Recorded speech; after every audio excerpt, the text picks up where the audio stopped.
Hello. And we're live, Nathaniel and I. And we met through Michael Jones. I became aware of Nathaniel when Michael Jones posted his stream being interviewed by you, and I enjoyed it very much. And I thought new material came out about how things are, and you particularly focused on um, usury. And I think Hmm. usury is actually the perfect way of selling um, Sharia to people who don't quite like the idea of Islam.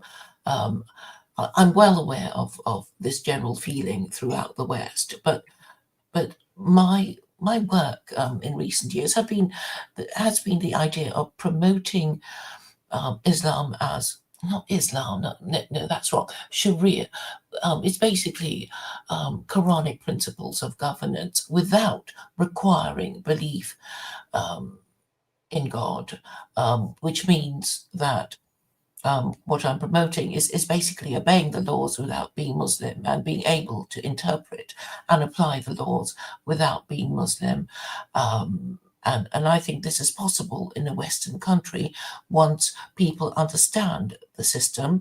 And the whole point of uh, the Quran is that it does support the First Amendment. In fact, it is the only book, the only holy book of all the holy books that anyone has heard of that actually mentions freedom of belief and freedom of expression, which is totally in line with the First Amendment. Not that you would know this the way some Muslims behave, but Chapter 2, verse 256 of the Quran actually exists, and it does say there is no compulsion in belief. Truth stands clear from error. But amongst the many things that I like about it, and I'm not Muslim.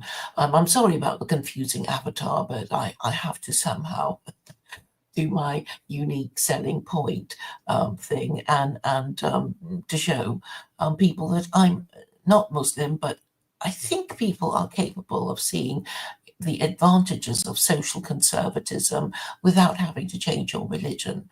Um, Perhaps you can understand or agree with some of what I'm saying, Nathaniel. Yeah, well, actually, I think it's very interesting. There's a lot. I don't know enough about Islam or about Sharia law, and yet, despite that, I'm pretty. If I had, if I was going to take an uneducated guess, I would say that I'm pretty sure, and I said this on Instagram today, and I've written an article and whatnot. And you're not the first person I encountered. Um, Although you seem like a very interesting person to talk to about it. That Sharia law would be a much better situation for me, for my children, for my people, than the system we currently live under. I think, I think, because at least the Muslims, at least you know who you are. You know what I mean? You don't lose your whole identity and your whole. You know exactly who you are because they'll tell you.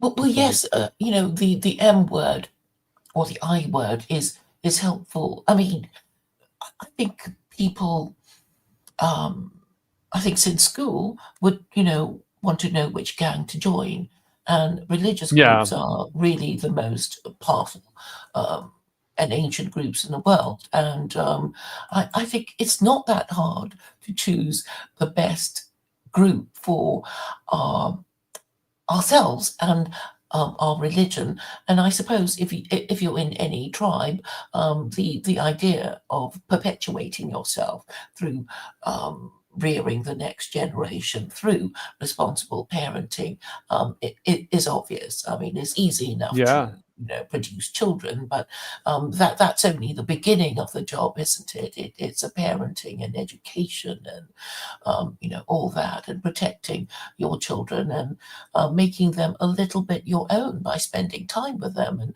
how can you spend time with them if both parents are working? yeah, yeah. No kidding. Um, kind of took a turn there. I was thinking about what you were saying. By the way, the reason I'm on my phone so much is I'm promoting your stream to a bunch of people rapidly, and I was kind of having some technical difficulties with that. So forgive me for looking away. But you were talking about joining religious camp to perpetuate your family and your children and to teach them, right? Yes, yes, because I think all the five world religions that we have heard of do promote the patriarchy in the sense that Oh yeah. patriarchy cannot exist without um, marriage and family values, and you can't have stable families without stable marriages. So, Well, and you can. how else are you going to I'm parent also children? I'm also fairly convinced that you cannot have a matriarchy without a patriarchy. I think. I mean, I haven't sat down and really thought about it, but I have studied, you know, the nature of men and women, and I don't think it comes down to biology. I think it's much more significant than that, and it goes back to the relationship that God has with His creation, and basically there just is no governance of people. There is no relationship of people that exists really. It might temporarily sputter that, but unless men and women are unified, and that happens through marriage, and through marriage you have the family, which is a reflection of the Holy Trinity. It's Father, Son, and Holy Ghost. The Father produces the Son. He proceeds. Produce is probably not the right word. Son proceeds from the Father, and the Holy Ghost is spirated from those two. You um, but that's actually why I became Catholic, by the way, because I was a non-denominational Christian, just reading the Bible, and I find now that I'm separated from Catholics uh, and from a lot of other people just because I read the Bible very thoroughly. And but I wanted children. I didn't want to get divorced like my parents did, and Hmm. um, I knew that in order to I became Christian, and I knew that in order Hmm. to have my beliefs, which just means I got to know the one all-powerful God, which I actually do think is the same God the Muslims are attempting to Hmm. worship The at the very Abrahamic least. God. Hmm. It's just God. He is God. He's the ground of being, just all the characteristics that traditionally are associated. And I had a debate about this recently, um but point being, as I, being Christian, really thought hard about how in the world was I going to have children, keep a marriage, and then not just have children, but have them and raise them beyond myself, Hmm. not just have them to enjoy them like a lot of people do to like fulfill something in myself, but actually do what you're supposed to do with children, um, which is to live for their sakes and that kind of thing. Um, that I would need a law and that I would need a ritual. And I found the ritual in the Catholic Mass. It's not the only one I considered. I considered others. But as far as the law goes, the Catholic law, I think, is the best, but it's so confused by bad teachers that because freedom of religion is opposed to Catholicism, um, we don't believe in freedom of religion, and But there are marriages that support. Sorry, there are religions that support marriage, aren't there? Um, or I you can't can think have of it. government policies that support marriage. I can't think of any religion that doesn't support marriage. But Christianity has been the weakest link, I suppose, because I suppose in the West, Christianity was replaced by liberalism. And I suppose the logic of liberalism is individual liberty, which means sexual liberation from the rules of marriage and good parenting. And Yeah, well, it's been as under the you, most pressure, that's for sure. I mean, the most internal pressure, and probably because it's the largest. Um, but I mean, Islam, historically speaking, like Hilaire Belloc says, comes about. At least Muhammad comes about and has such success. And I separate. I don't necessarily think that a Muslim today, obviously, I'm sure he would venerate Muhammad and all that, but like when I meet a Calvinist today, for instance, they don't believe what John Calvin believed. Um, and I don't necessarily think that a Muslim is the same today as they were at the beginning. But it is a historical fact that Islam conquered the eastern part of Christianity and also all the way to Spain and into France, um, Mhm. for two different reasons. Spain, it had to do with internecine wars where Christians were fighting other Christians, Christian kings, for selfish reasons, but prideful reasons. But in the East, in Greece, and in the Eastern Empire, the reason why Islam prospered and Muhammad prospered is because the Greeks and the Byzantines and all them were committing usury and fornication. And so they were enslaving men's sons through usury, and they were enslaving men's daughters through sexual immorality. Um, and Islam solved that problem, you know.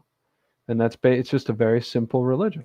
And even like the definition of usury in Islam uh, is extremely simple and practical. So it makes sense now that it's prospering because it's the exact same problem we had back then.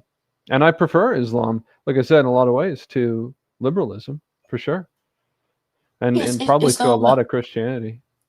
Good. Yes, it's easy to believe, I suppose, because once you accept the idea that God revealed the Torah to Moses on Mount Sinai, and which Islam as well as Christianity accepts, then the Hmm. logic follows. You know that yes, he revealed one revelation for to Jews first, and then another to Gentiles and all of humanity later. And you were saying that Christianity has retained its identity. I was speaking to a Muslim recently, and he was saying actually Islam has a more stable identity historically, simply because it's got this book of rules that has been codified, and people sort of know what.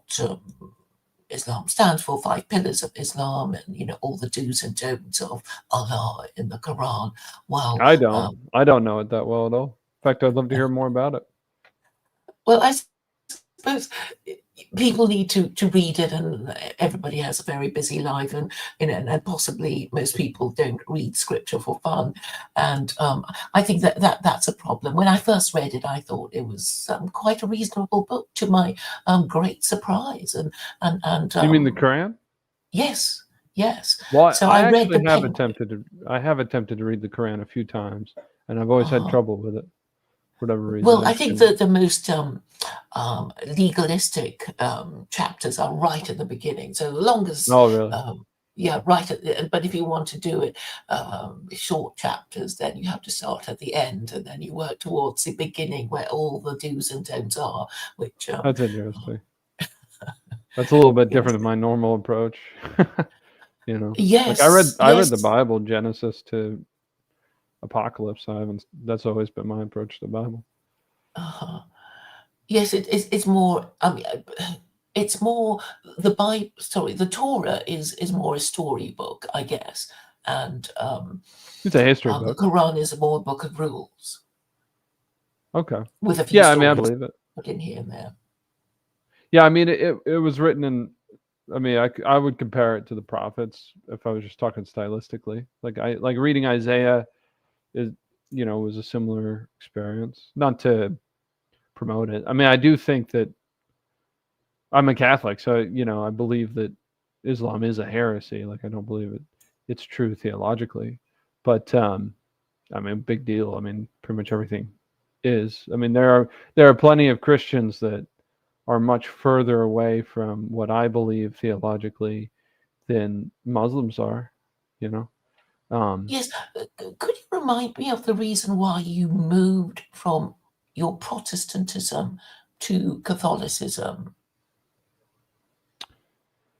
um, I didn't really cover it in that, but like I said, I knew that I needed a ritual and I needed a law. I wanted to have children. I got married, and that was kind of the beginning of my seeking it out.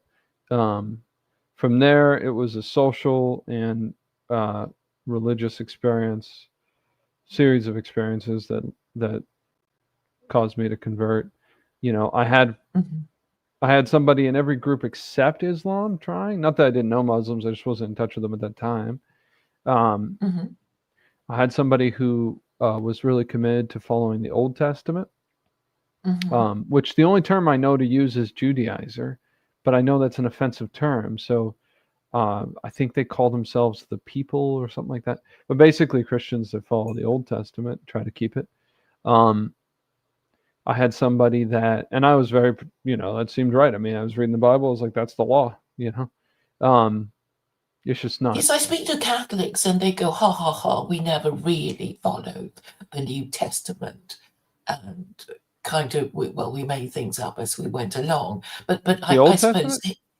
um, well, either, because the structure of Christianity is that you get the subjects of the Christian monarch to be Christian and then forbid them from questioning the Trinity and but obey um, the monarch, the king of the country. And Right. that is how traditionally it would work. I mean, in Britain, MPs swear allegiance to the Queen. The army swears, sorry, to the king now, and the army swears allegiance to the monarch. So Well, it has that structure.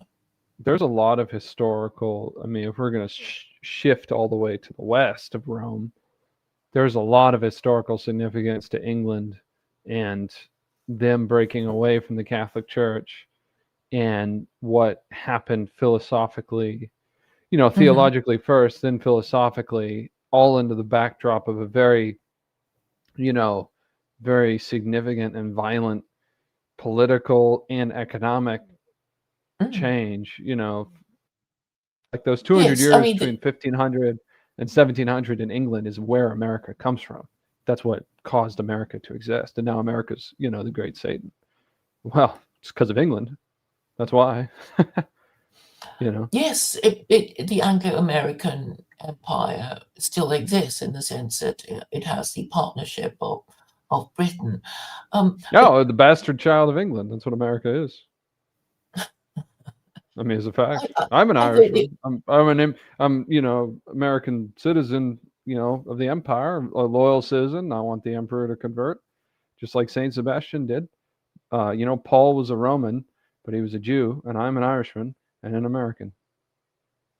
well, yes, but wouldn't you agree that the last 250 years of Western history has been a progressive rejection of monarchy, uh, um, that Oh yeah, sure. and the Well, age of no, no, I don't think so. I don't think so.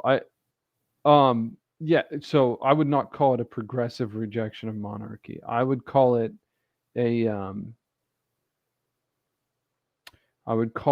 a conspiratorial um, infiltration. Well, a conspiratorial sabotage of monarchy. That's what I would call it, honestly. but don't you And it think? starts in England. It starts in England.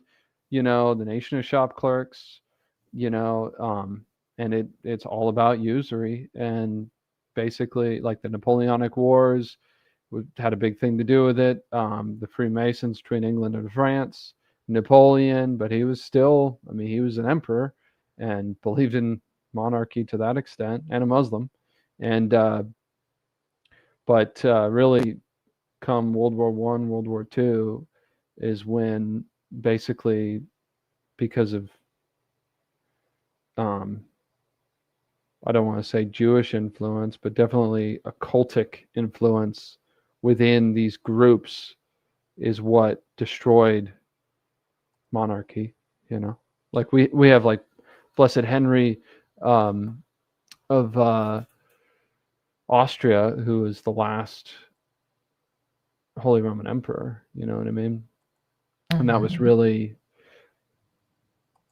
was really the end of it. And I was talking to you about Gibbons. Gibbons is in writing Decline and Fall of the Roman Empire. We take it from granted, and it's a very English perspective on history. But the Catholic perspective on history prior to that, like if you read Charles Bellarmine and whatnot when he's refuting Protestants, claiming that the Pope is the Antichrist. He says one of the signs of the Antichrist is that the empire collapses. Well, the empire hadn't collapsed, still hasn't collapsed. It never did decline and fall. It was going strong all the way to World War One, basically. And even these people like Napoleon and even people like Hitler and Kaiser Wilhelm and all these people always had their mind on the emperor, the empire. You know what I mean? So Gibbons kind of invented that whole cloth, the idea that the Roman Empire ever really did collapse and fall. You know what I mean? Well, it does Rome have was a static. date, the fall of Yeah, this Rome, the sacking of the sack 476. yeah, the sacking of Rome, the city, but I mean that doesn't mean then you have Constantinople. And by the time Constantinople's conquered, you have the empire is legally transferred by the Pope to Charlemagne. And then you have the Holy Roman Empire. And the Holy Roman Empire persists all the way, all the way until World War One.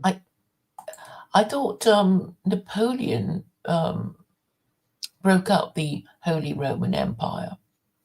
And Yeah, I mean, yeah, he did, but I mean, then I mean, and I'm not an expert on that, but then you can get into how legal is that and what really happened, because you still have the Habsburg family. You still today have the Habsburg family, and Napoleon was a very significant thing, but a very brief thing. And when he was gone, all the European monarchs are there, including the Habsburgs.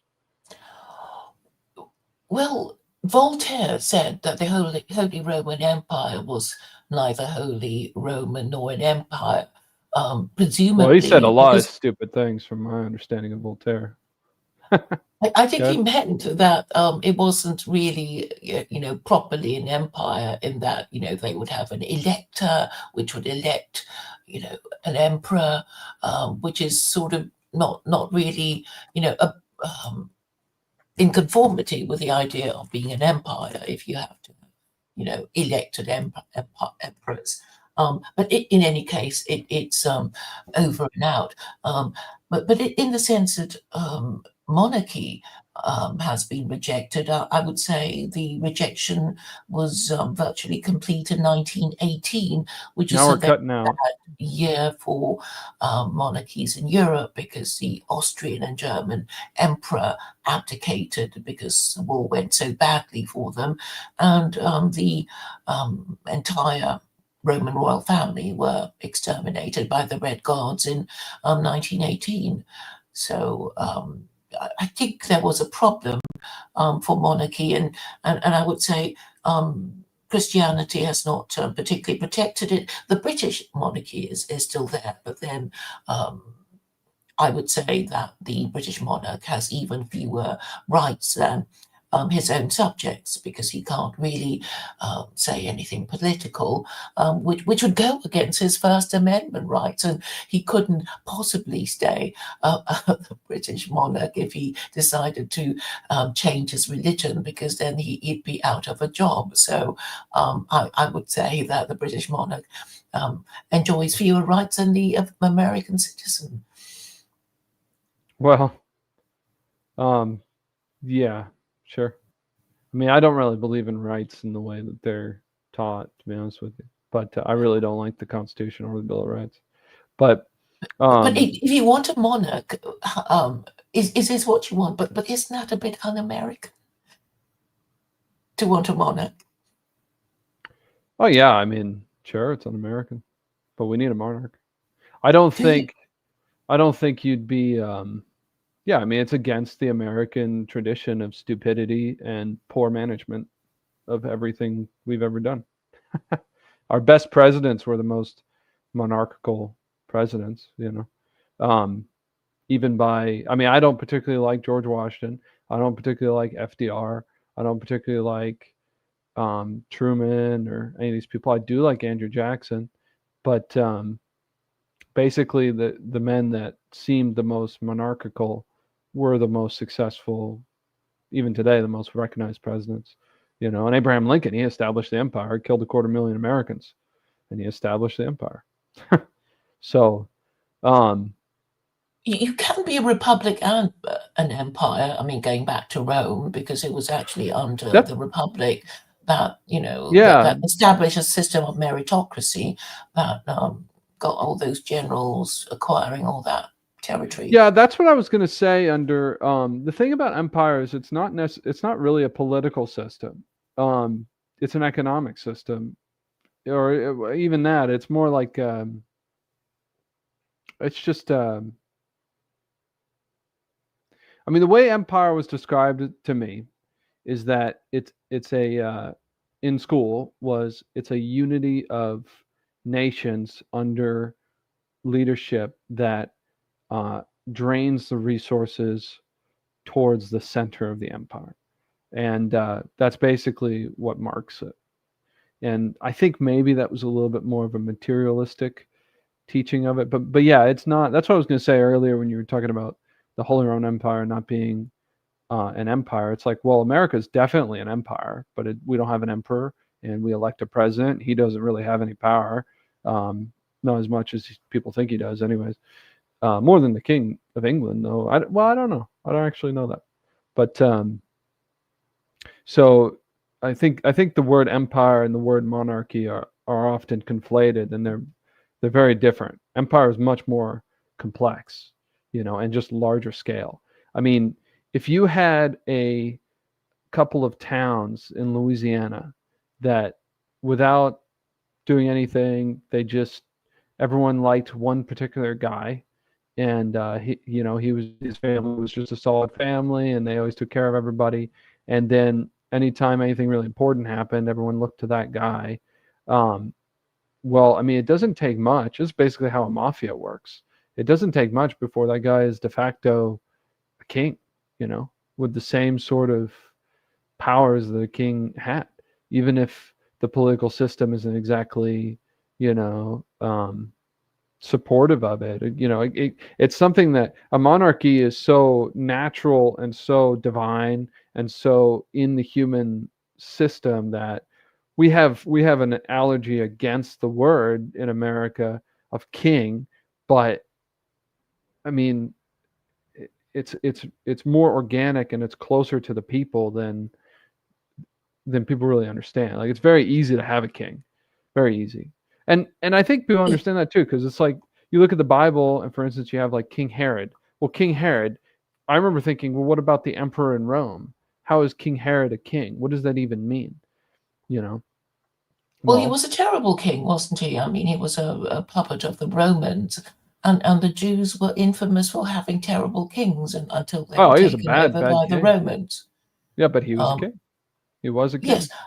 and but the past 250 years has been a rejection of kingship by the European peoples, including the Americans, which is, More than anything.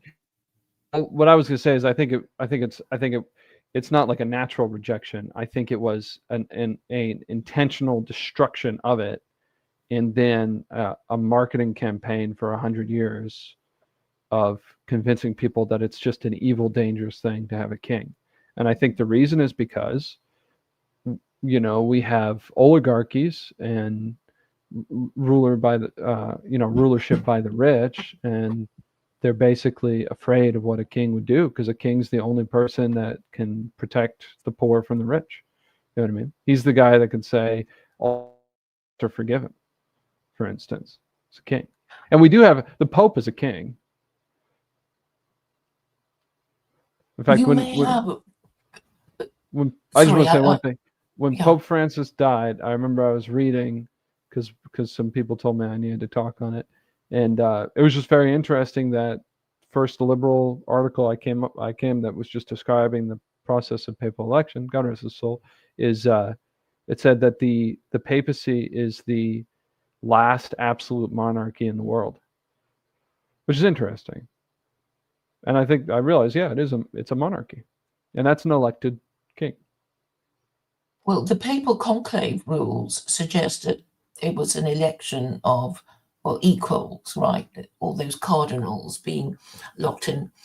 the Sistine Chapel until they finally elect themselves a pope, but it would be, one of their own number. But I suppose that's the only way No, it of could be any peacefully. baptized person. It doesn't have to be one of their own number. It Well, it usually has to be is. a cardinal. You have to be a cardinal to, um, you know, be be able to throw your hat in the ring, so to speak. But um, Okay. I suppose the problem with monarchy is that, what they say about absolute power, power corrupts, absolute power corrupts absolutely, and absolute monarchy is absolutely corrupt, or could be seen as absolutely corrupt. And then there is a problem of removing a bad king. And you may remember, if you did watch the trial of Charles I, and he kept asking Cromwell, by what right do you have to try me? By what right do you try me? And Cromwell, if you see the um, movie with, uh, well, it was Alec Guinness playing Charles I. Okay. I Cromwell haven't did seen it. not have an answer, but he executed Charles anyway. But this Yeah. means that if you have a very bad king, you can only remove him through a rival royal family and a civil war, which is very destructive. And I suppose what people want is the orderly transfer of power, with as little disruption as possible to um, commercial life. Well, I mean, they don't get that um, through through our current system in America. Well, Um, because it's corrupt, and one of the things that well, there I is don't know no if you. absolute. I want to say this: there is no absolute power in a monarch. By there are two things about a monarch that keep him from ever being absolutely powerful. An absolute monarchy is not absolutely powerful because even if you could say, well, hypothetically, he can do whatever he wants, he's limited by his person and by his publicity. So in America, we have people, we have no idea what their names are, and they have way more power than King George ever did. And under King George, a man could hunt in Appalachia, and he didn't need a license. Teenage girls, 18 years old, wouldn't have to fill out complex tax documents or get audited by the IRS. You know what I mean? Like, we have way less freedom and are way more enslaved under this current system than you could ever even possibly be under any kind of monarchy because Well, it's a it's the monarchy. technology that allows mass surveillance and, internet and, Sure. surveillance. But I'm sure, the whole idea of the Magna Carta, sorry, no, sorry, the Doomsday Book, is really, William the Conqueror saying, I need to have an idea of what this land holds so I can tax it, and, Oh, sure. registries of, Well, I don't births have and much of marriages. when I study this stuff, I don't have much of a problem with the English traditions of protecting freedom and stuff like that. Um, it The British have no freedom. We don't even have a constitution. So, You have an unwritten constitution. I mean, a yeah, constitution's but it not doesn't. not It worth means we. we have no constitution. It means Parliament can, tomorrow, destroy any rights we currently enjoy. This Well, is the reality of the situation of the British citizen. We may not have an absolute monarch, but in fact, Parliament has absolute power over us. And and I suppose, in theory, we could have a good king, and he would, rule lightly, and not, stop us hunting or whatever. But mhm. how are we to stop corrupt and incompetent people from getting into government? And I think that must be, um, You mean our current system? well, any system, because any system is capable of being corrupted, and we can have the most perfect set of laws, but if Oh, nobody sure. ever follows them or enforces them, Yeah, I mean, the they might systems as are well only not so. be there. In fact, I wanted to say that the systems are only gonna get you so far. So I probably shouldn't get too bogged down on it. No, I mean ultimately, it's not an issue of the biggest problem we have is the fact that, um, and this is not just because of technology. Technology, it gets better, and suddenly we can see more. It gets stronger, and suddenly we can see less. You know, like when television came out, everyone knew less about the world. When the internet came out, everyone knew more about the world because the television was easily controlled. So the problem we have mostly from the systems, the higher up systems, they don't matter that much. Honest to God, they don't. Is that they are confusing and using media and whatnot to make it so impossible to see your neighbor and see the grass when you go outside and understand what you're looking at. Um, no, really, the solutions are all personal, individual, and grassroots, which is what I'm trying to say about monarchy, anyways. It's not so much about, oh, we need a system of kingship and whatnot. Monarchy came about that way, anyways. It's about the fact that men need to be able to relate to each other through bonds of loyalty and honor and integrity, familial consistency and strength that uh, provides for generations.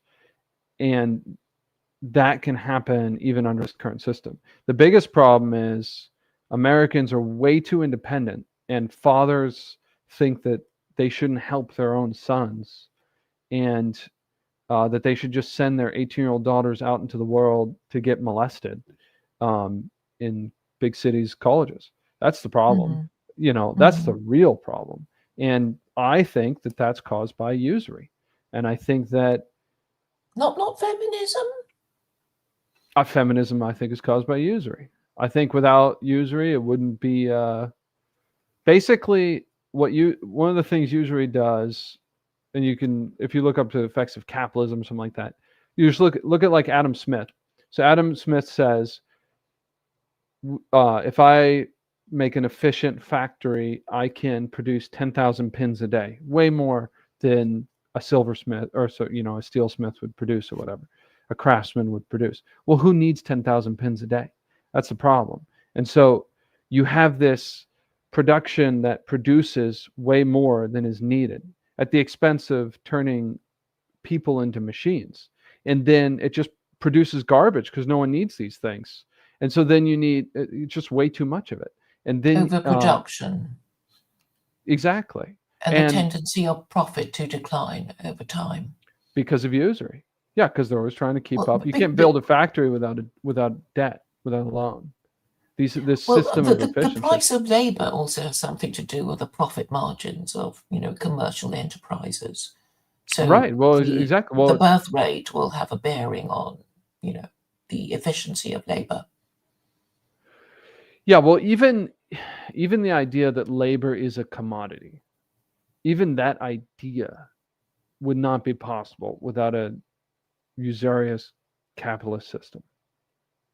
It wouldn't be possible because it's just not. How do you? It's like how do you sell time?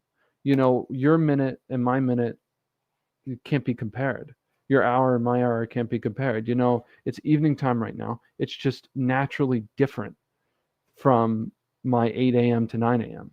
And so you really can't compute time to money, but we do it anyways. And it's the same with labor. You can't compute what a person can produce because a person is so much more than their labor. You know what I mean? And so even those measures and whatnot are kind of, well, they're limited and they come from scientific efficiency, and they basically cause a man, like I said, to be viewed first as a beast and then as a machine. You know, and I've always taken advantage of that as an employee. I've always run a business on the side, and I would work for a pest control company, and from stop to stop, I'd be on the clock. I'd make calls to my uh, to build up my own business. You know, and Hmm. because I'm just not stupid, but you put people in like a public education system, and you just teach them to never be able to do that or to be very afraid of it. and that's just business. That's that's not talking about religion, politics, because every man he cannot pour his heart and soul into his job. He always ends up finding some other outlet. You know, does that make sense? I'm sorry, I'm always a little bit loose and rapid in the evening time. I'm not as Right. self-recollected. So, what did you mean by a man cannot? Um, what happens if he? Sorry, you said something about So a he man can't. cannot put everything into his work, but yes, he would have other interests as well, hobbies. You mean? Yeah, well, it's like it's not, no, it's not hobbies. It's like, if you take, so a man is the unity of body and soul. We're a composite creature. Unlike a beast, an irrational beast doesn't have an immortal soul. It's still a composite creature with a spirit. Or an angel is only a spirit. But we Hmm. are body and soul.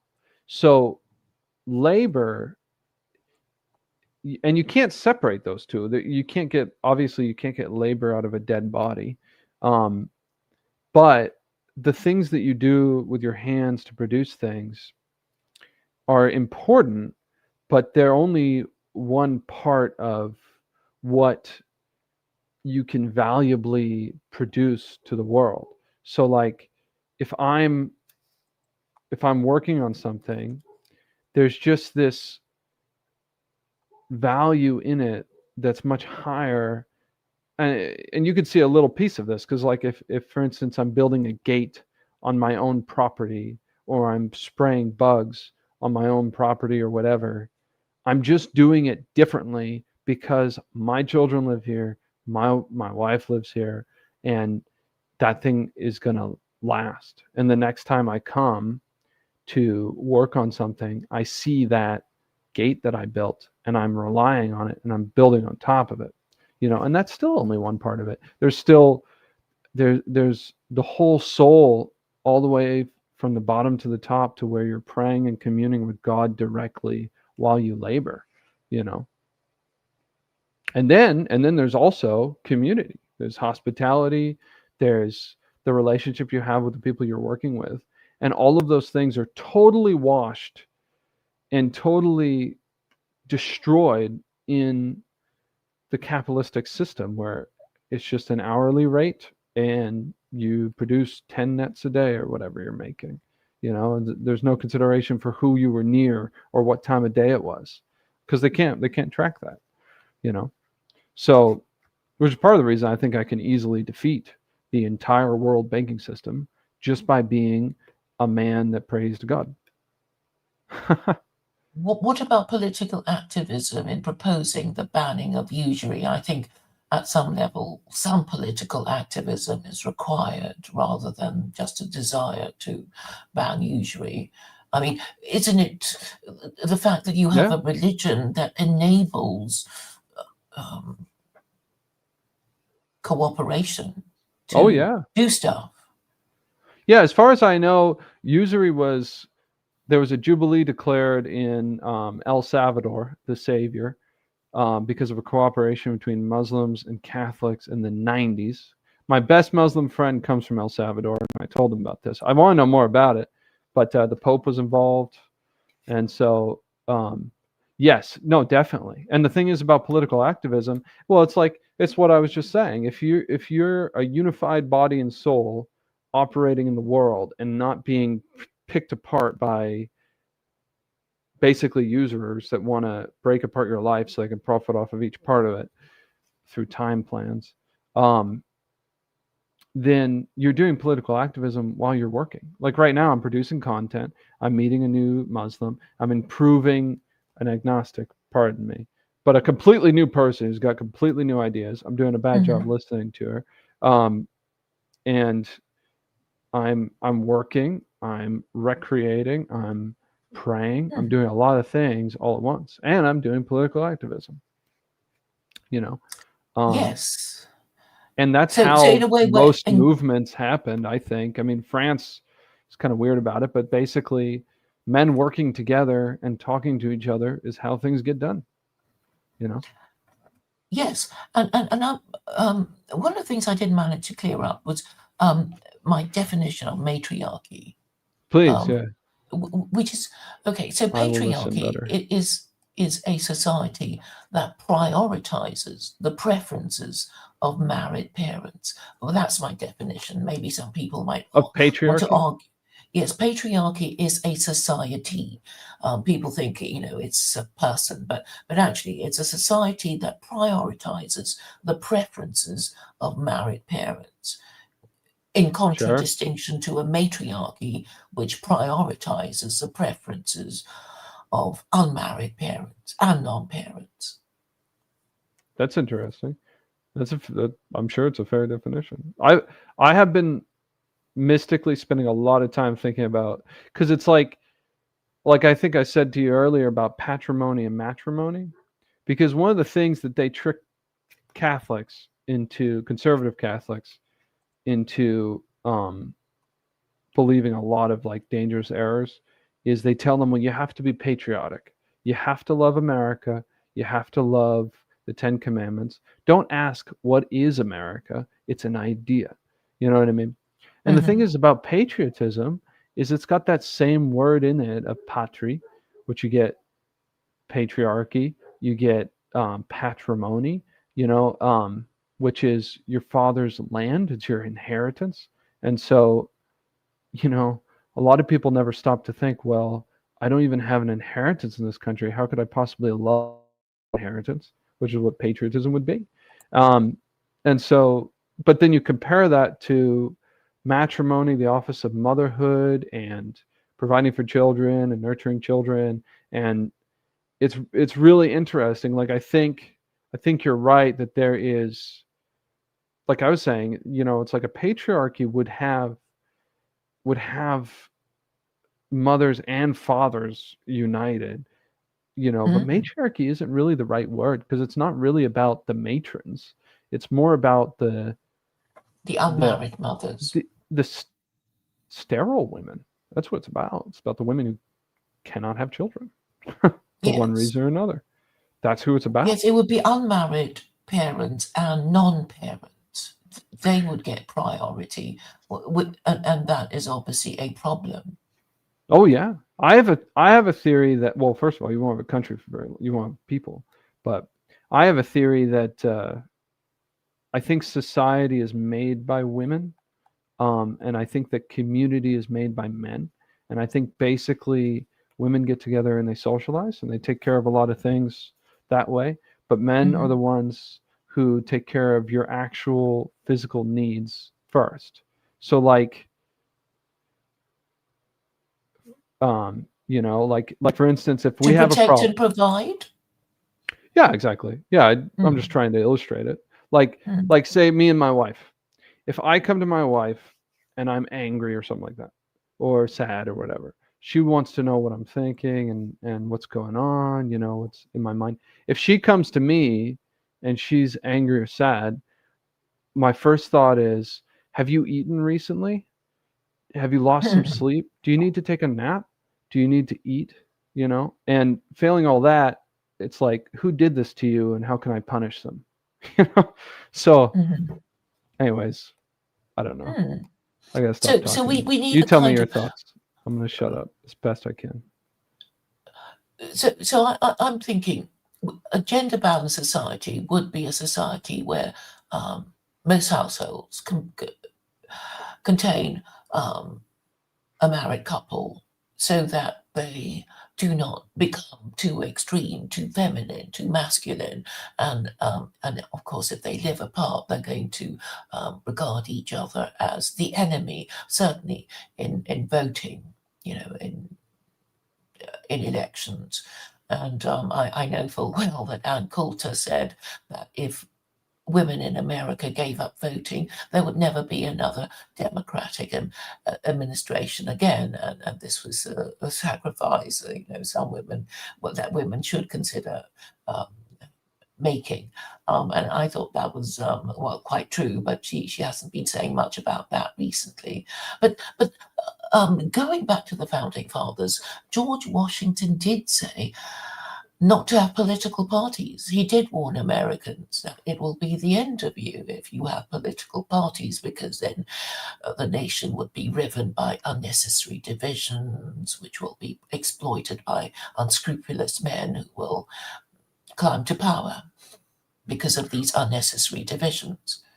And it Well, seems now that America, I mean, the church is being divided. I've heard Americans talk about red churches and blue churches, and um, what kind of government policy these different color churches would support. yeah, well, a lot of time has passed between George Washington and today. I mean, he was dealing with a very different situation where basically the coastal cities were had such a monopoly on. I mean, it was not long before the Revolutionary War ended before George Washington marched on the Irish because the Irish did not want to pay a tax.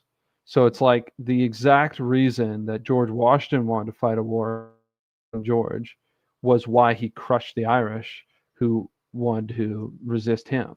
So he wasn't saying like, "Oh, we need the country not to be divided." He was saying we need the oligarchs to be united so that they can keep these wild people under control because we have to rule these Irishmen now. That's basically what he was saying.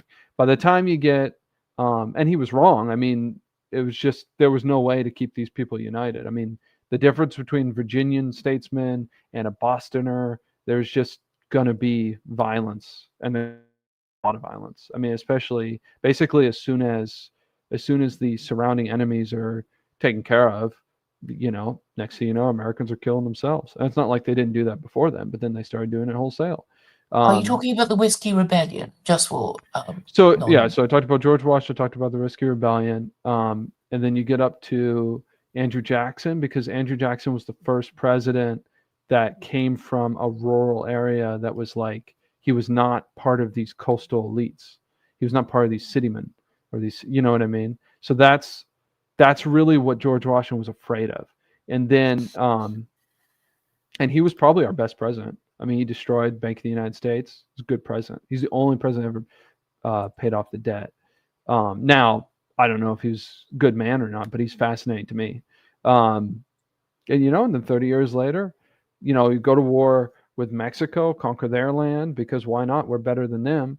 And then you're establishing this empire, and then basically with industrialism and whatnot, the fractions that George Washington kind of saw were going to happen in the Civil War. And a lot of different founding fathers talked about this, like Benjamin Franklin, whatnot. They talked about this is going to be the problem. They said it was slavery. Well, industrialism is a worse slavery than the chattel slavery of the South, in my opinion. At least in the chattel slavery of the South, you had a lot of, you know, and really the slave trade between the oceans is where most of the cruelty happened. But once you're on a farmland with a dude who's just like trying to take care of his family, and you're this large, strong, hardworking foreigner who looks completely different, it's like they basically got along with their slaves. And Mhm. but after the Civil War, um, you know, that whole society was destroyed. Sherman came and burned everything down, and then black people and white people both were just left adrift. And the North came in with factories and swallowed them all up and enslaved them into this mechanistic system that's only been improved on since. You know, Mhm. But so China seems to be quite rationally governed, and it doesn't have elections. And I'm saying China, maybe, yeah, okay, I and believe it. when China seems good. I mean, they're a huge empire. I mean, They, yes, they it's an seem like a ancient empire. well-run country. I mean, I don't know much. I'm a little bit more interested in Chinese things than your average Irishman throughout history, but I don't know much about China. But they do seem to be doing better than us. Well, you know? because I think that their one-party state has allowed politicians to be better respected than politicians expected to regularly lie to voters in order, well, every time they have an election. Um, so maybe that's a difference. And when Well, I read Washington's farewell speech warning Americans in about against division. political parties, I thought, pardon? Well, Um, but, good. but perhaps I can just finish this point that Yeah. it is Yeah. important to minimize the divisions in a country as much as possible. So if don't ask voters pointless questions, make promises you don't intend to keep, you as a ruling class will be better respected by the people you govern than regularly be telling lies to people and breaking your promises to them. Yeah. Maybe even for our ruling classes, it's not a good idea, and they might enjoy better respect if they didn't do this thing, and we might actually prefer to trust them to run the country properly. Well, I think it's a lot more complicated than that because, and this is kind of the point I was trying to make about history. So after the Civil War, this is why George Washington's opinion here is so like beyond irrelevant because after the Civil War, you have kind of the end of political rulership and the beginning of industrial rulership. Like even if you read the biographies, everything's about the magnates after that. It's about Carnegie, Rockefeller, and all these guys. And those are the guys who had power. And so basically between 1865 and 1900, they're trying to figure out how to make this work because America was very independent. Everyone owned their own stuff. And Rockefeller's quoted as they basically invented the public education system drawing from Prussia so that they could turn Americans into employees because Americans were not going to be told what to do. But that was a long time ago. Now it seems like throughout all the world, you can see this in World War One. Basically, the idea of the ruling class, which is not politicians, at least in America, politicians are not the ruling class. Donald Trump is not a ruler at all, in my humble opinion.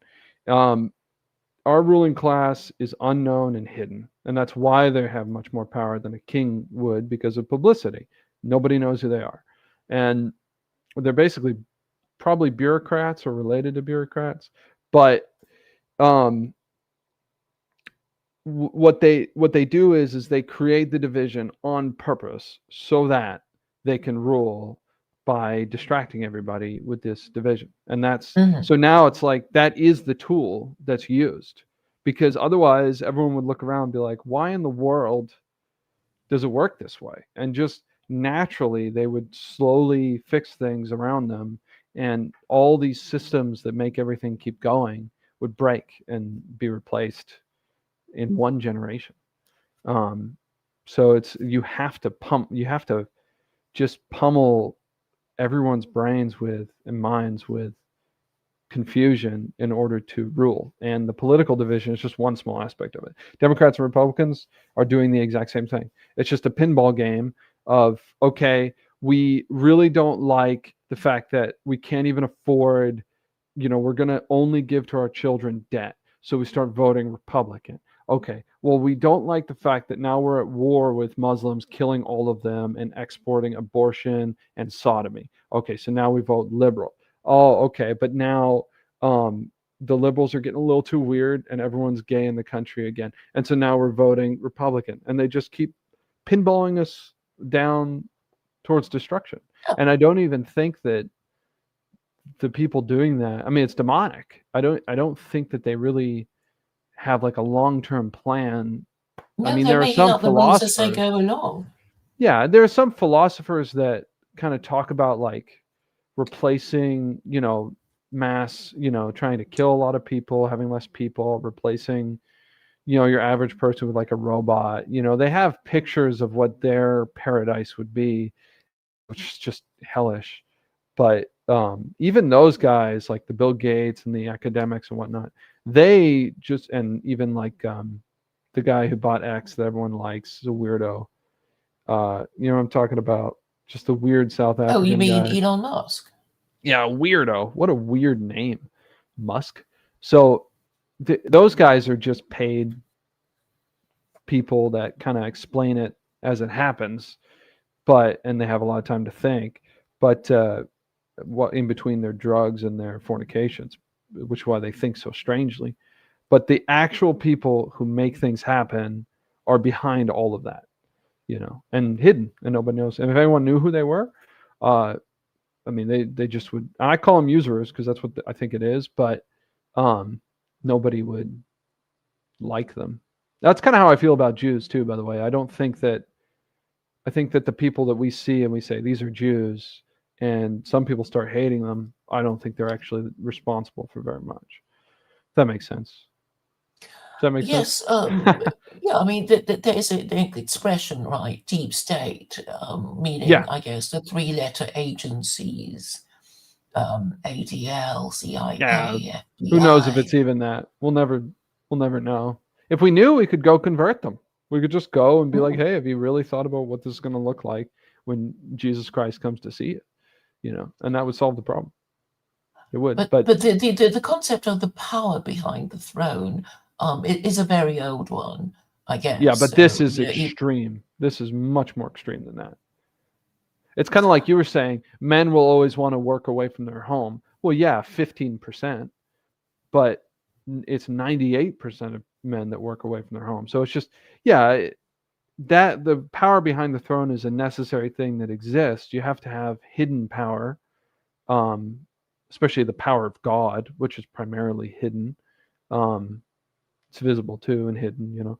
But well, we're talking about God. Don't you think there should be eternal and universal laws that any honest, reasonable, and civilization should at least be able to agree to, like no murder, no theft, no no, I don't think sexual so. immorality? You don't think I that's mean, with universal? I think there is a universal law, and it's the law of virtue. I don't think the problem is murder, theft. These things are already relative. Like there's already going to be argument about that from society to society, you know. And you can see that as soon as the Ten Commandments is given. No, I mean every nation should make its own laws relative to the nation called social. There's social mores, customs and laws, written and unwritten, and that is the morality because it's from the mores of that society. But it should be informed by Christ and the gospel, you know. But like thou shalt not murder. Well, what about Abraham trying to kill Isaac on a mountain? You know, I mean, it's obviously more Well, no complicated. human sacrifice, no son sacrifice. But then that would kind of put Christians in a delicate position because That's the they're thing. That's why I say it's not. I mean, obviously, I follow the Ten Commandments because I am in the Catholic Church, but it's not. It's not the way your average like Baptist preacher communicates it. It is not universal because the words given are required debate. Like you have to have a legal system that argues: was this murder? Did he kill him on purpose? You know, like there's a Mhm. thousand things. You know what I mean? And that goes for all of it. Like theft. Like I just saw a quote from Isaiah that the Holy Father just issued in his. He was talking about love of the poor, but they were talking about how the is like the mowers are not paid because of fraud. Well, it's theft to charge a man interest on a loan in a usurious way. That is theft. But America doesn't define it that way. You know, they don't consider that theft. What do you think of your American Pope? He said I a love few him. I mean, the holy anti-Trump things, he's our holy father. I don't right? know what he said. What did he say that was anti-Trump? I haven't Um, talked to him that much. well, he was saying that Americans should protect immigrants, so migrants rather. That's what he said recently. What should we protect him from? ICE, I imagine. Okay. I mean, I mean, I kind of have an opinion on immigration that's unpopular, which is I see so many unjust laws in America that are like crazy. Like, a man's child can be taken away from him, taken to a different state, and then operated and mutilated to become a different gender. That I don't trust immigration laws, and no, I'm going to obey the laws of my country as best I can with a true and honest heart. But I don't sit here and like I'm not super anti-immigration. I like Catholic Mexicans coming here. I like them. They do a good job, Hmm. and they have a legitimate culture. I haven't met many criminals or whatever. I guess. I mean, I've even met most of those aren't illegal as far as I know. So yeah, I mean, I would probably say it's good to protect strangers that are, in Hmm. danger. I mean, Would you say that most you're a people high? in America, I just had a sheriff come to my house the other day, and I greeted him, and I was happy with him, and all that kind of stuff. But most people in America are kind of like they're not quite they don't give 100% trust to everything a law and enforcer does. Like, you get pulled over for a speeding ticket, you're not going to immediately like just assume that the police officer is in the right and you should be fined. You know what I mean? So I think most people in America are kind of like, if somebody they love is like being like harassed by the police or something like that, I think most people would like go and talk to police and they try to help their loved one. You know what I mean? So I don't think that's kind of crazy. Immigration's pretty complex. Well, yes. I imagine you'd be a hirer of labour rather than a Me? labourer yourself. Yes. No, I labor. I was digging a crawl space and I hire labor too. I mean, Hmm. I'm not really I've never been an employer. I've always been like the kind of guy that just works together with other people. If I've got like Hmm. a job, like I'm gonna butcher a pig for a guy, I'm gonna try to get a young boy from the church to come help me, 16 years old, Hmm. and I'll pay him as much as I can pay him. You know what I mean? Hmm. Hmm. And that's free market. Um, Although I will tell you, there have been some crazy things that have happened because of immigration laws. Like down, because I live in Texas, and people are really weird about this. Like, they were offering rewards and stuff, and so I think like any Mexican was like ready to, get called just for being Mexican. And which, I mean, Hmm. this part of the country was stolen from Mexico by Freemasons. So there's a lot going on historically speaking. But like, I went to a nursery down the road. I was trying to talk to a guy about buying a donkey, and he's a Mexican guy, and so he had somebody else speaking English and whatnot. And then a white guy comes out and runs me off the property. He's like, "Why are you talking to my help? They need to be hurt. They need to be working." And I was like, Hmm. "What is he, a slave? This is insane," And I Hmm. never could find my donkey, so I still need one. Does that answer your You have. question? Immigration's a very complex issue, much more complex than abortion. And Trump's not against abortion, so why should I trust his opinions on immigration? He's totally cool with killing babies in the womb. Well, E. Michael Jones said, "For every abortion, you will get an immigrant." Hmm. Um, so I guess That's he probably true. I neatly don't know. links um, the problem of immigration in the West to the low birth rate, which I think only um, a moral system that supports marriage would remedy eventually, um, once paternal and parental authority is restored. Well, I really think like the major problem with the immigration issue that needs to be addressed is the fact that the United States uses Mexico as its own personal drug mule to Mhm.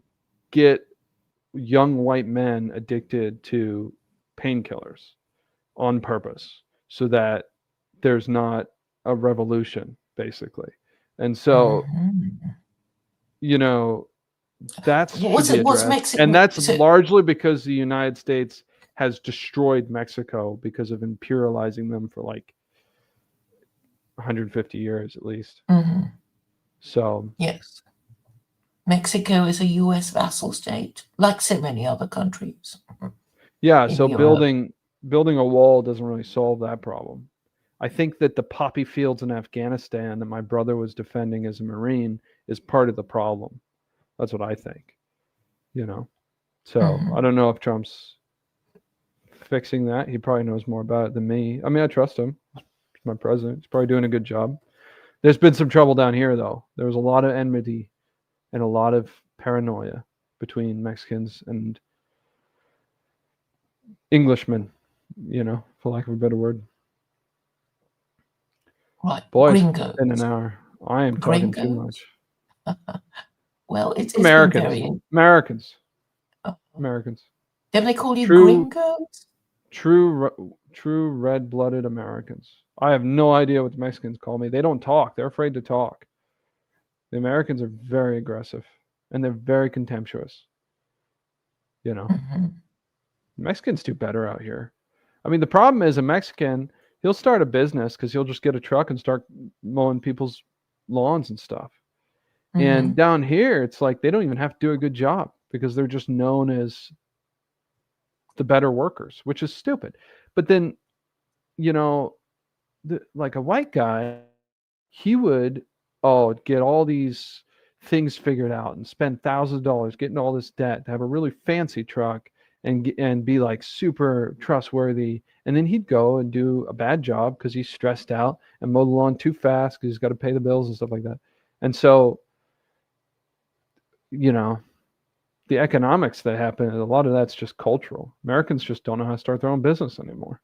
And Mexicans do. Mhm. So, Are they kind of better and I'm trying with to teach them. I mean, I think we should work family? together. I think, I Mhm. think, I we should work together against the corporations. That's my opinion. I think that Mexicans are fine. It would be nice to have less painkillers and fentanyl zombies, as they're called, running around. They should be taken care of. And I think white guys need to learn how to not just be stupid employees that are in debt. I think they need to live differently than that. That's my plan. It's corporations that profit. Yes. Well, so it's big business versus small business. No, no. I Is mean, that? that's just marketing too. No, it's human souls. Really, it's men. It's virile men who can produce things with their hands versus dead bodies that are basically a stack of paper that a lawyer comes, a bunch of lawyers come. Alexis de Tocqueville said lawyers are aristocrats, and aristocrats in most pagan societies are also priests. And so you have lawyers, they get together with a stack of dead wood, and then they put a name on it, like Nike or Amazon, which is literally the names of demons. And then they say, oh, this is now a creature, and we should do what it says. And so somebody comes to the door and they say Amazon's here. Well, that's not Amazon. That's a black guy in a truck delivering a package. That's not Amazon. Amazon is a spirit in the air that oppresses us, you know. And the marketing is whatever. It can be small, it can be big, family, these demons are always pretending to be people, you know. Does that make sense? Well, I've never heard of Amazon being described as a demon. So, uh, aren't you What saying about that Amazon Nike? is oppressing small business? Isn't that the implication? Amazon? Is oppressing small business because it always sells cheaper than you know small Oh yeah. businesses with a shop. I mean, you keep saying small business. They oppress people. I lived in Seattle, and I had a lot of friends that worked at Amazon. One of my friends is kind of high up at Amazon. He was there. Dude jumped off the roof and killed himself. Suicide rate horrible. Amazon has a policy, last I checked, where they fire the bottom 10%, um, I think every year. And so there's always this survival of the fittest and this like competitional approach to business.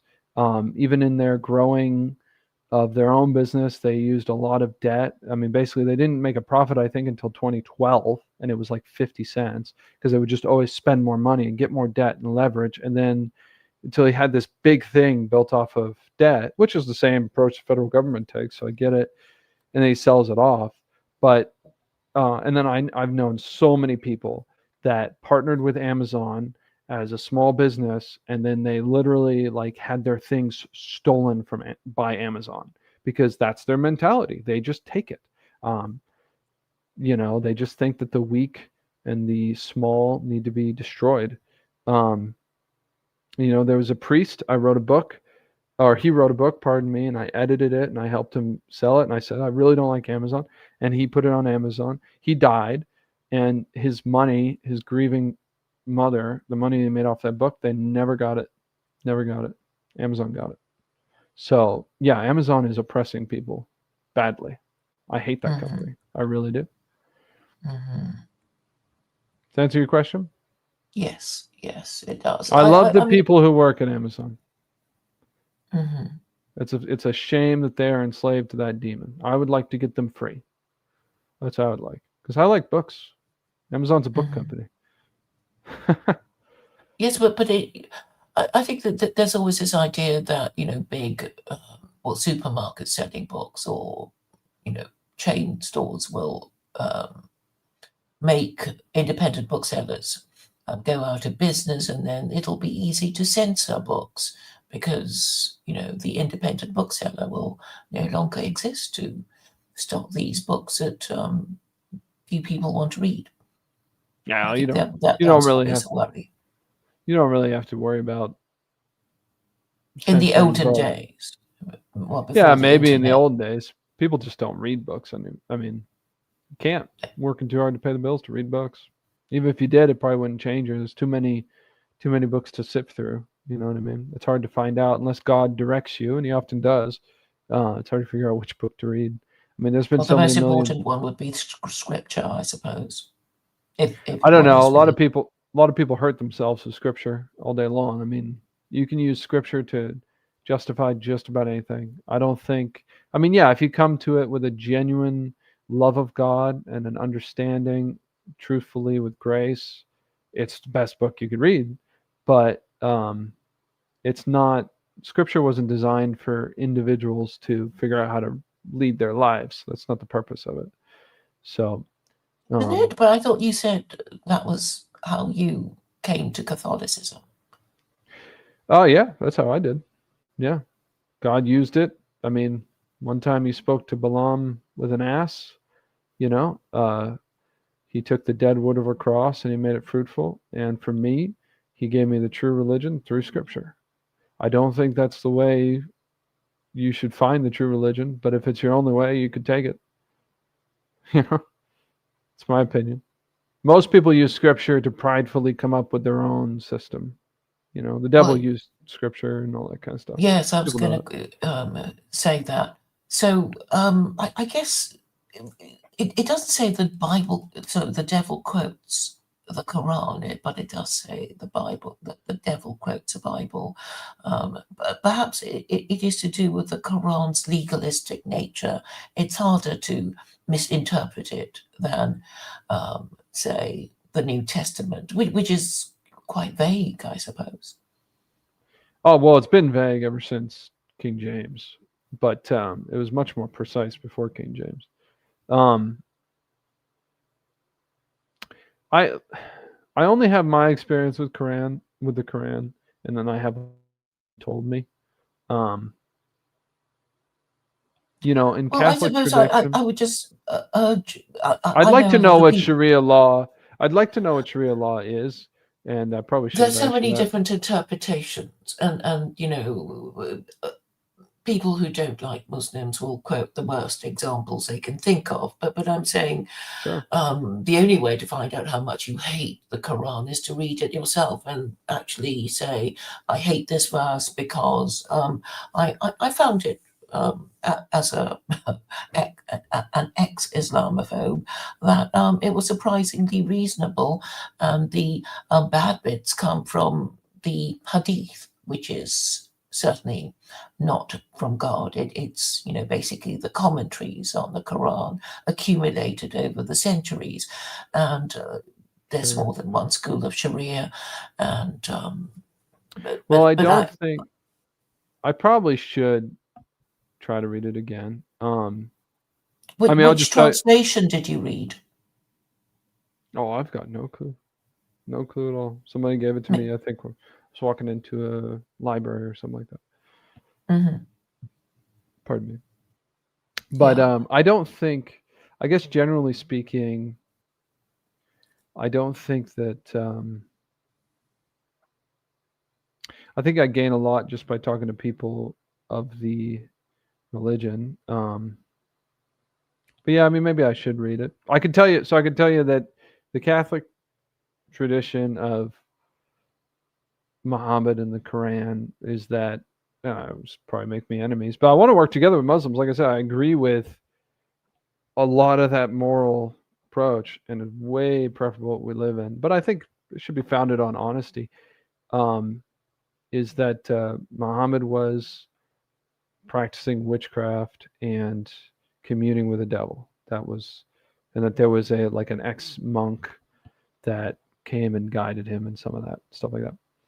That's I the tend to dismiss the stories. I mean, as somebody who was legally trained, I just look at what laws these um, revelations say. So sure. the Jews would have to admit that there are 36 capital offenses in the Torah. So that is to be avoided, certainly by Gentiles, and most Jews want to avoid it anyway. So we go for the um, more liberal and permissive one of the Quran. Um, that's how I would work things out. Yeah, I If you mean, have to follow God's laws, and there's a strict and permissive version, go for the permissive version, surely. we have a Catholic framework is the thing. We have Catholic law, we have examples. I mean, Pope Paul VI, God rest his soul, tore up a lot of these after Vatican II, the concordats and stuff like that. But we have a lot of legal framework for how to run a good, solid, moral, religious nation. Um, in and understanding with Muslim neighbors and understanding how that works too. So I kind of feel like in your Western nations that are so opposed that that would be a better route to go for like law and order. But I mean, and then theologically But I mean, the speaking, problem with the church is that, well, actually, it submits to the liberal order, the Pope and the Archbishop of Canterbury, and you know your local church. Probably it submits to the liberal order. It is subject to the laws of oh, the land. because of usury, sure. I mean, the Pope is a king. He has territory. He's been a lot of that territory was stolen and taken over periods of time through war. But But he hasn't got an army, so he can't really do much when, the government of Italy or NATO or, America, well, they have the army, well, he does have an army, but he has a much a Swiss larger guard. yeah he has a much larger population of men, military age men, than any other nation or country or organization in the whole world that all submit to him. So that's considerable, I would say. I mean, the biggest Do problem you is really all think these men are Catholics in. would fight I for the don't think Pope? there's. Do I think Catholics would fight for the Pope?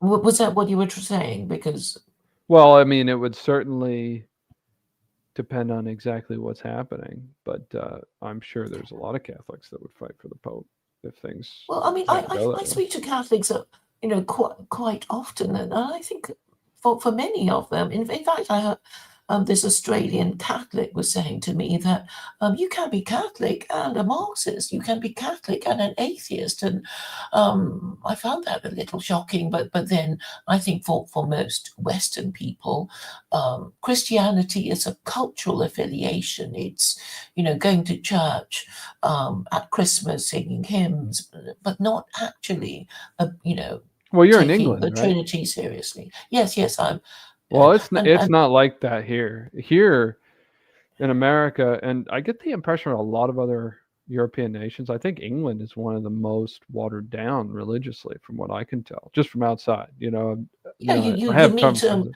an Anglican, and the first thing he says to you that whatever that means. I mean, Tucker Carlson, an Yeah, Episcopalian, said, I don't really know what my religion stands for, and they always take this kind of ironic, self-deprecating attitude. The yeah. moment you meet them. Well, that's why Hilaire Belloc was saying that when he named the five great heresies, he said Protestantism's over. It's being replaced by material atheism. But Well, well, the Protestant work ethic is over, I suppose, destroyed by the welfare state. oh no, no, not. I mean, not in America. America's way different. It's just here, everybody knows exactly what they believe, even if they can't communicate it to you, and they feel very strongly about it. And they basically chose it on their own. It's rare to meet somebody who's cultural. Although everybody I ever meets is always like, well, the Catholics usually are only Catholic because it's cultural. I don't know. Maybe the Mexicans. But no, Americans are very, very, they're not super, they're overeducated.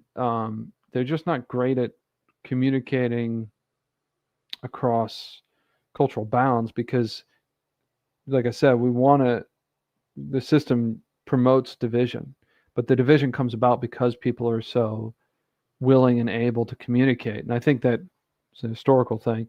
Um, and the Protestant work ethic is a major problem here. That's basically what I'm saying is like people here work so hard that they can't have families and they can't have a religion and they can't have any kind of affiliation, even though they know what they believe. They're listening to podcasts while they work and all that kind of thing, but they can't do anything. They can't have a community. And because the people in charge know that, they just make sure that everything costs so much that the maximum amount of work that they can get from you and destroy your family, destroy whatever you're willing to give to them, is how much they will get for you by having the prices at the right price and everything like that. In fact, it was really marked when I came from Tennessee to Texas because Tennessee was a little bit more calm, but we don't have holidays here. We don't have time off. People work 12 hours a day. Texas is even worse. The standard in Mm. Texas is like 12 hours a day, 6 days a week, you know, and you don't have a day off. I mean, because even the Lord's Day, well, that's when you mow your lawn. That's because those are the 12 hours you're working for somebody else, you know. Mm. So and then people have farms and they come home. So it is a major. I think it is the thing that has us enslaved. I think because men work that hard, they go and find prostitute or watch pornography or whatever they, depending on different men. I think it's a big reason for Mhm. the sexual immorality because they just don't have any time when they're done working and they don't have any money, so they can't do anything reasonably. Everything's got to be quick and dirty, you know. So Mhm. that's why I say I think usury is the big problem, and we are the empire. I mean, we control it, and just like in Rome, the Roman citizen was the worst off in the empire. Um, the guy living in the in Rome proper. Um, it's just like that here. Like we work harder than any other nation I can think of. Not necessarily better, just longer for no particular reason to accomplish less. And that's how we're enslaved.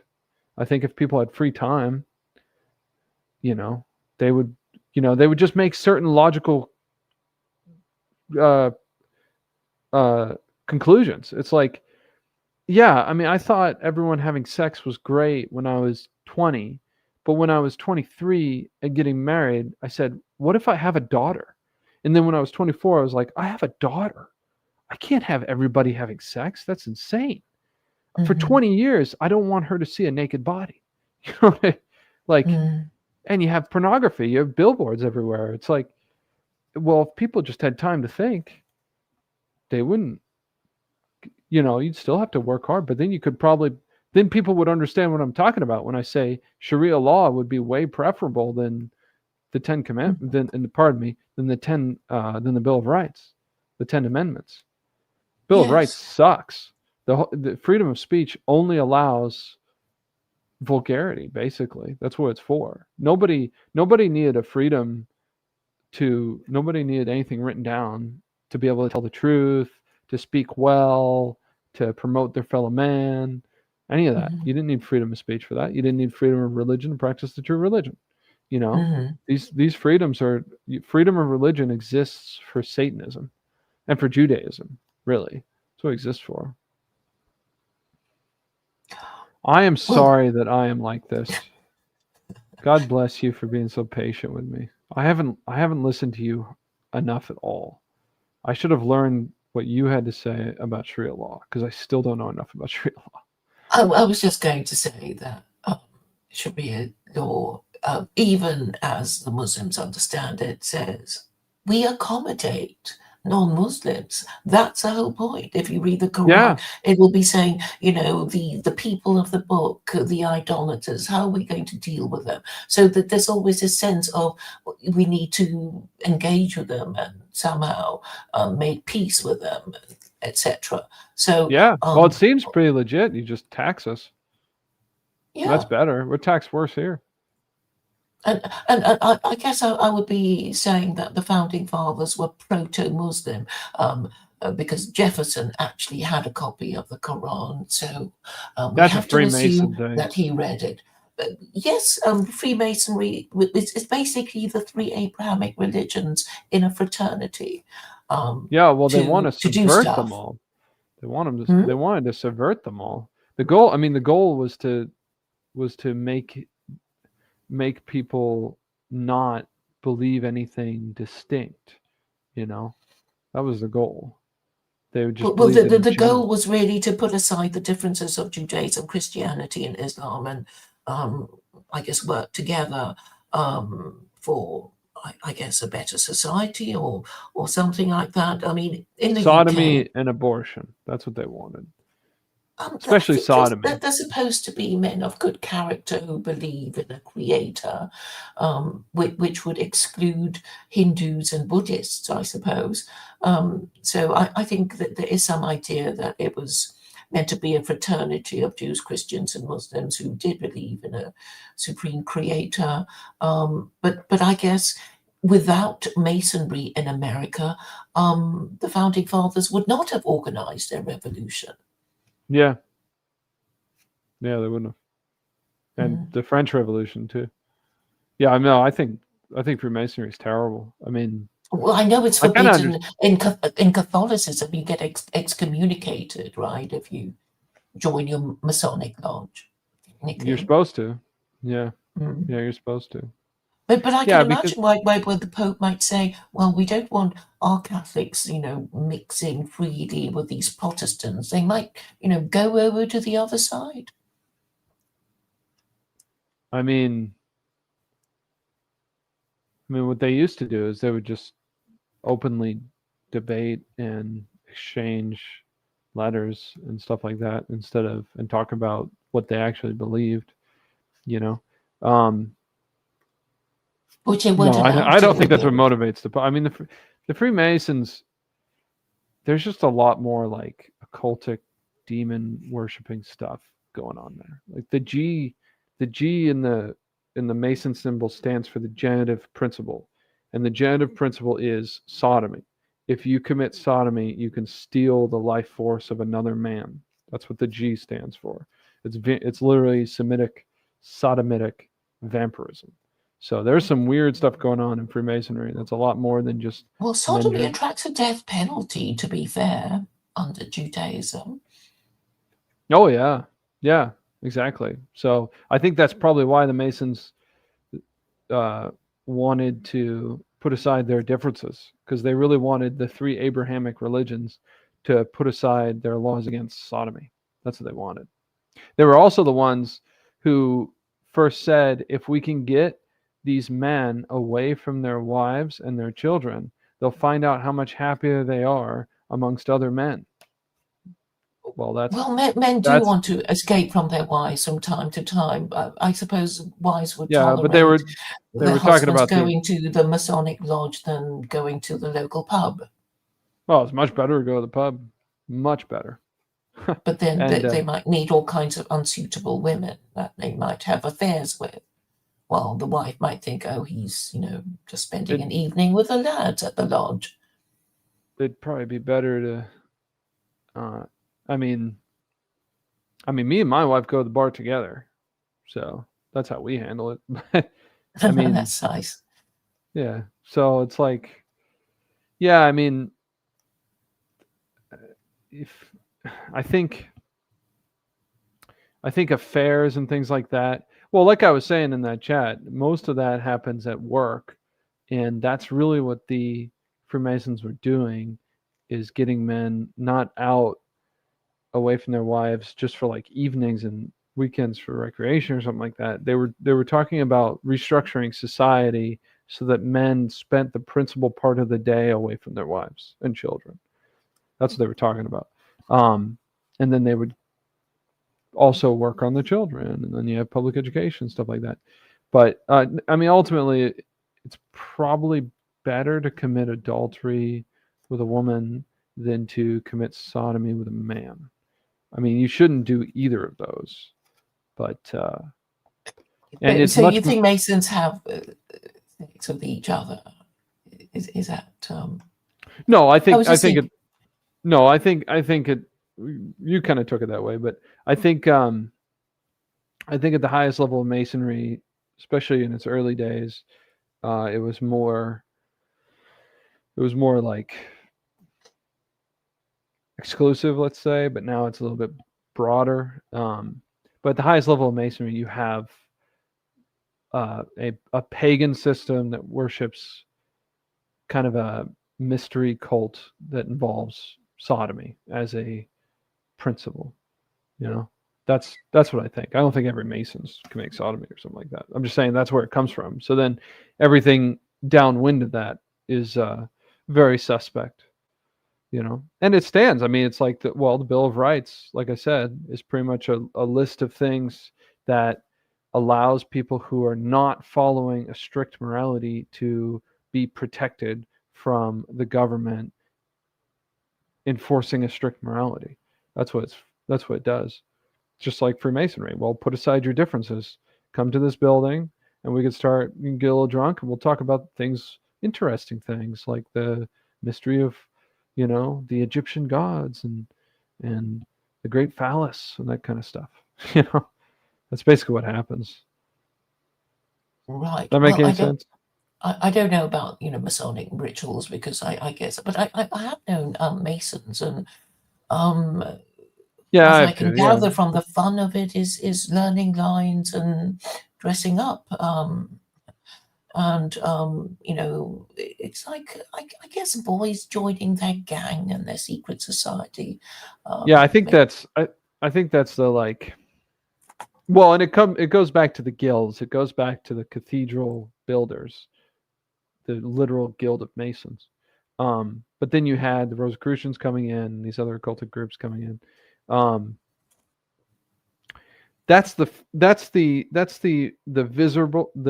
visible structure of masonry, which has its own authority and everything like that. And then there's some great books that I've read on it. Um, Expose by a Frenchman. I think it's just called Freemasonry Exposed or something like that. It was written in French. Um, but basically, you have this visible organization that works that way, and it's kind of democratic, like they elect people and stuff like that, and you advance through degrees. But then internal to that, so you have that structure which brings people in, and then internal to that, you have people in these lodges. No one knows who they are. Who then, if somebody has potential philosophically. Maybe they take them out for a coffee or something like that, and they talk to them privately, and they invite them to a higher lodge that's not known as connected to this lodge. So then you have this, and I can go on a couple times to your a layer. You have this. And I've written about this in recently. Um, you have this, this hierarchical structure within that's hidden, that operates by secret election, um, from people that have potential. Basically, they think a certain way, um, and that's where the weird stuff is happening. And the real, because why, it's like, well, yeah, everyone who sees Freemasonry sees like this kind of like innocent thing in the front, but behind that, you have a very sophisticated system for hidden control. And kind of circling back to the beginning of our conversation, that's the whole foundation of American power. That's how Hmm. it. That's what it mimics. Is that exact same idea? Um, They're suffering from a very a significant lowering of the numbers of men free to join, uh, free to become Masons. So that was oh, what I they're was having a told. membership drive issue. Yeah, yeah. Oh, people don't have time. Yeah, I mean that's the problem. The worst thing for it's like the best thing for the Jews is to be governed by Christians, and the best thing for the Freemasons is to be persecuted by the church, because it's not good for them. Like their great experiment has been a failure. I mean, it's gotten a lot of What power. would, did you mean the American Revolution? Yes, yes, that's what I mean. Well, I mean, I still think it can be rescued by becoming a one-party state, which No, that's very interesting. Yeah, yeah. I mean, they could convert. That's the problem with America. How do you convert America? You know, well, Trump there's becomes nothing to Catholic. convert. Well, because Exactly. America doesn't have a religion, it could be put to Americans. Well, maybe we should have a religion after all, Yeah. So that, yeah, it's or a legal impervious. system Yeah. that ensures minimum standards of morality, and then allow freedom of belief, um, which would be very American, wouldn't it? Saying that the First Amendment will be uncompromisingly protected, but the other rules you have to follow, such as um, Well, I don't think. I only think we should having have children blasphemy laws. after I mean, you've been married, that kind of thing. sure. I think we should. I think we should have blasphemy laws, and I think we should have a lot of things that the Ten Amendments are against. So, Right. um, but how do you do it? It's like you can't have a Constantine in America. You'd have to have America taken over by a tyrant first. You know. Well, I did write a little thing about how America could become Catholic. You Yeah. could get Oh, with Prince the English Harry, king. Yeah, I like that. yeah, I like that a lot, get him to actually. convert to Catholicism, and then you have a Catholic king in America, crowned by an American pope. Well, Paul V. Is that right? St. Pope Paul V? No, Pius V. Pardon me.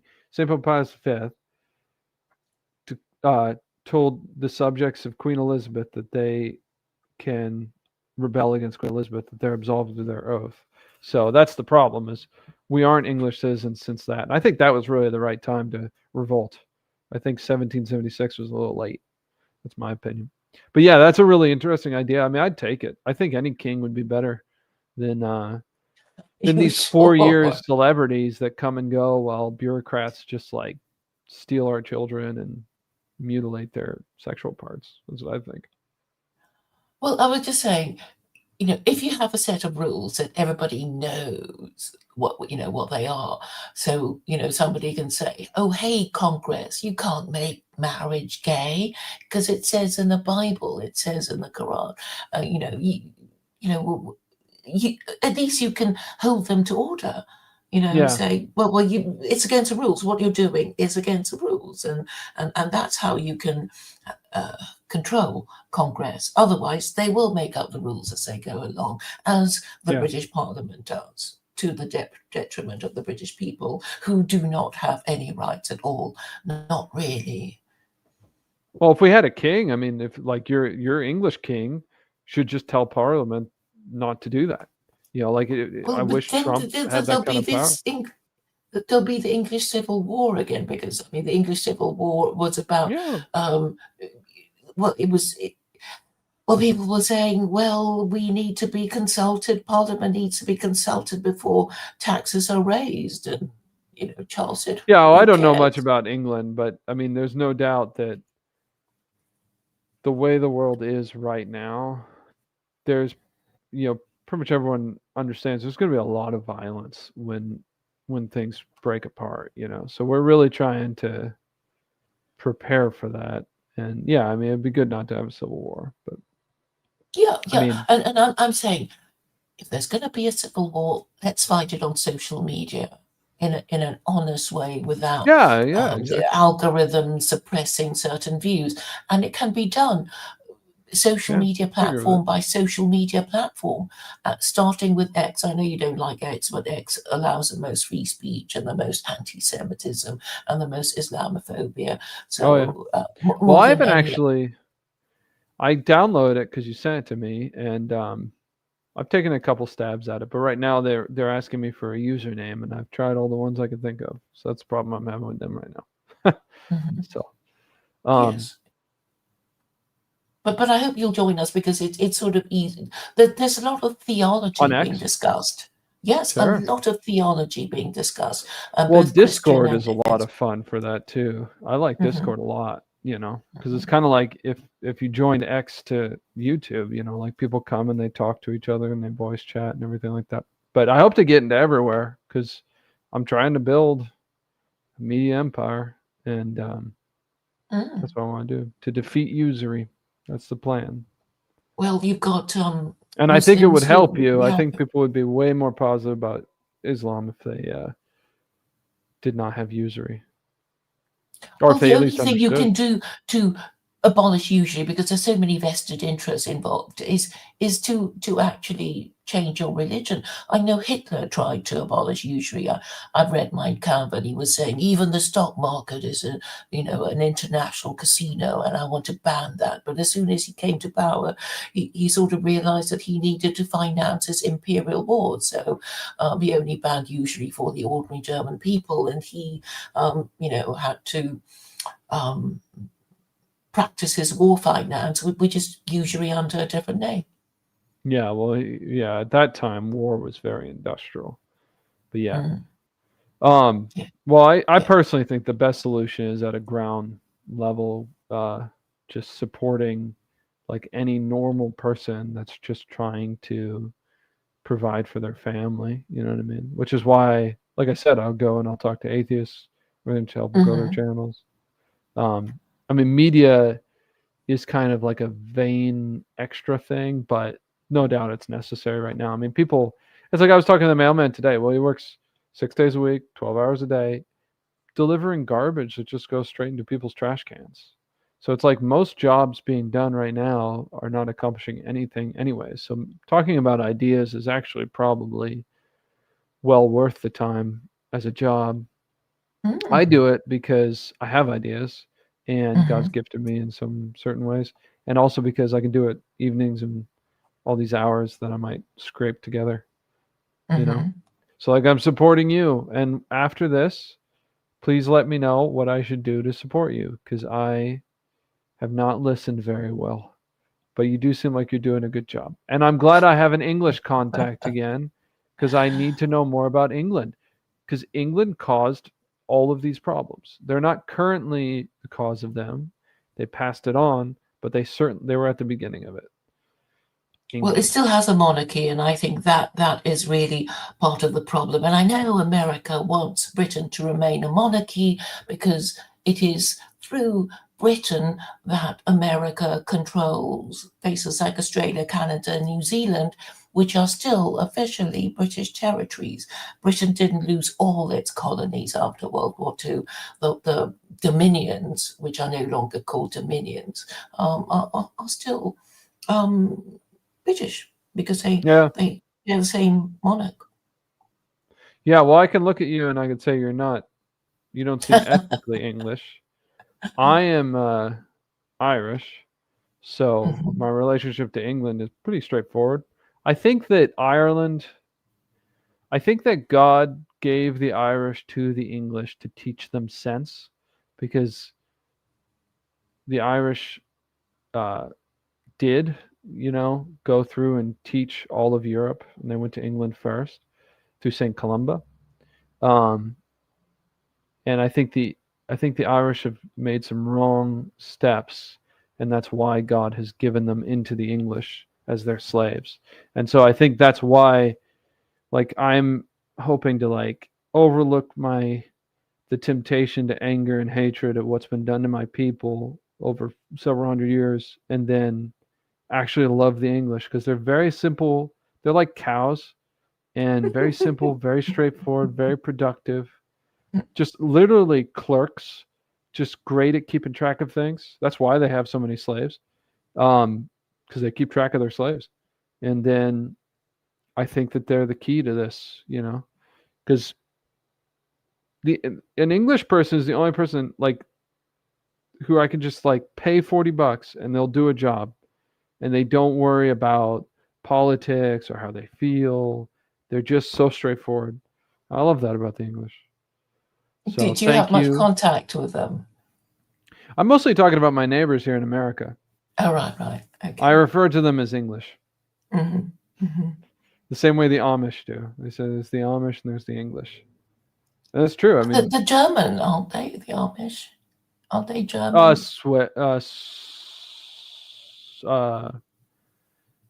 Dutch, I believe. Dutch, right. Hmm. Yeah, Germanic. Okay, I don't know. I don't really know. right. There's more Well, Mennonites where I live. Well, God yeah. bless you. Sorry for taking so much time and for being I'm so so. glad we managed to speak at last, and Yeah, just let I me know hope if there's anything I should apologize for. no, not at all, not at all. Thank you for coming, and Pray for me. I will. Okay, Thank you. take care. God bless you. Bye. Wonderful. Goodbye. Goodbye.